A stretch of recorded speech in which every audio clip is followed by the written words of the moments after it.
Elindulok szavazni a brüsszeli magyar nagykövetségbe. Egy gyönyörű kertvárosban van a város déli szélén, kb. 40 perc, mire odaérek.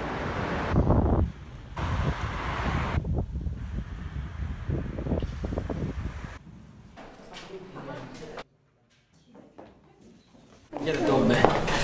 Jó? Be. Oda. Úgy, engedd el. Ez az, ügyes. Ügyes. Kugyala Tamás vagyok az Index.hu-tól. Megkérdezhettem, hogy miért jöttél szavazni? Mindig szavazok, mert ez kötelesség. Nagyon röviden azért, mert nem szeretném, hogy Magyarország ugyanoda jusson, ahol most Belgium, Németország és Franciaország tart. Hol tart most ez a három ország? Szerintem ennyi elég. Azért, mert nem szeretném, hogyha ugyanaz a szitu lenne otthon, mint itt. Mi itt a helyzet? Hát a robbantások, meg egyéb dolgok. Nincs rá szükségünk Magyarországon szerintem. Itt élünk Brüsszelben, látjuk, hogy milyen helyzet van Brüsszelben. Mit jelent az, hogy vannak migránsok, mit jelent az, hogy vannak olyan emberek, akik belga állampolgárok, viszont nem tudtak integrálódni mondjuk 20-30-40 év alatt, és lehet, hogy az jó lenne, hogyha Magyarország nem jutna ugyanerre a sorsra. Én úgy gondolom, hogy erre az ország nincs felkészülve, nekünk, a mi országunknak ebben nincsenek hagyományai, és szeretnénk megőrizni az országot olyannak, amilyen. Nem kell migránsok Magyarországon. Elég bele, látok itt eleget. Nem akarom azt, hogy Magyarország is ugyanaz legyen, mint itt. 34 éve élek velük, úgyhogy tudom, hogy miről beszélünk. Csak Magyarország ezt nem tudja. Franciaországban olyan tiltakozások vannak, csak sosem mutatja a tévé, és Németországban is tiltakozások vannak.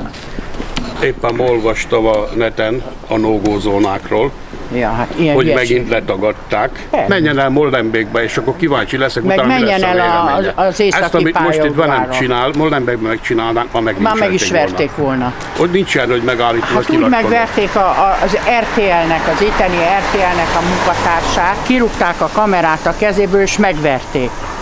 Még hogy nincsenek no-go. Mit gondol a kampányról, ami felvezetett ehhez a választáshoz?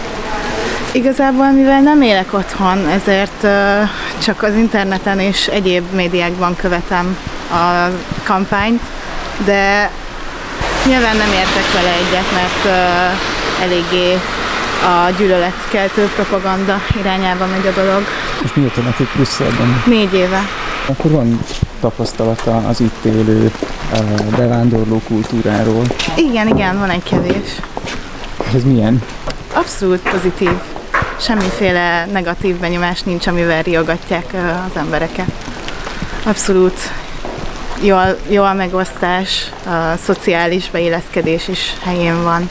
Soha nem volt negatív tapasztalatom. Kint vannak a rendőrök, kint vannak a katonák, ez régen nem volt.